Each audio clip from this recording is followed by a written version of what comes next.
लक्ष्मी जी बोली ये सब बात नहीं करो, हम लोग ठाकुर जी ये सब विचार नहीं करते। तुम्हारा आचरण देखो कितना शुद्ध, तुम्हारे व्यवहार कितना शुद्ध, तुम्हारी बुद्धि कितनी शुद्ध है। और सुनो, चौकी लगाओ, जो भी घर में बना है प्रत्यक्ष थाल में पधराओ, हम तुम्हारे यहां प्रसाद पा करके जाएंगे। पूरा घर भाव विवल हो गया, सबके नेत्रों में आंसू, साक्षात लक्ष्मी जी आई हैं, सबने पवाया।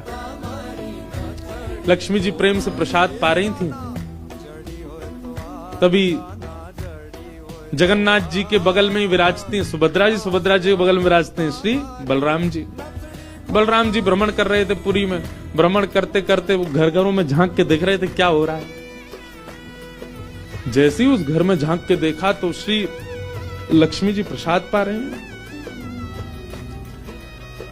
बलराम जी बोले राम राम राम राम राम राम, ये झाड़ू पोंछा बर्तन करने वाले लोग, इनके यहां पर चले जाओ, इन पे कृपा करो।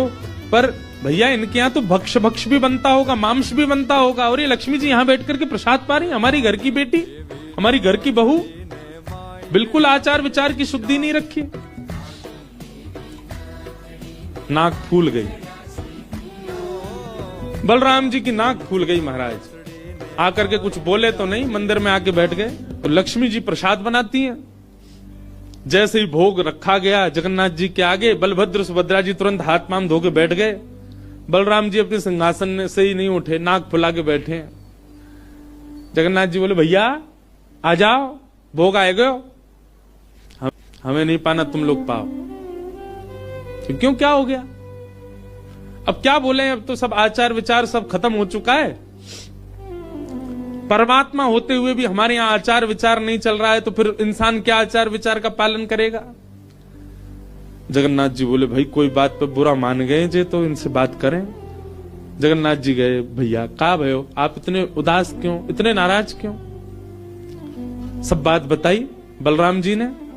बोले लक्ष्मी जी आज सुबह सुबह एक ऐसे के घर में गई और वहां जाके प्रसाद पा रही थी, बिल्कुल विचार नहीं किया, कहां शुद्धता कहां अपवित्रता।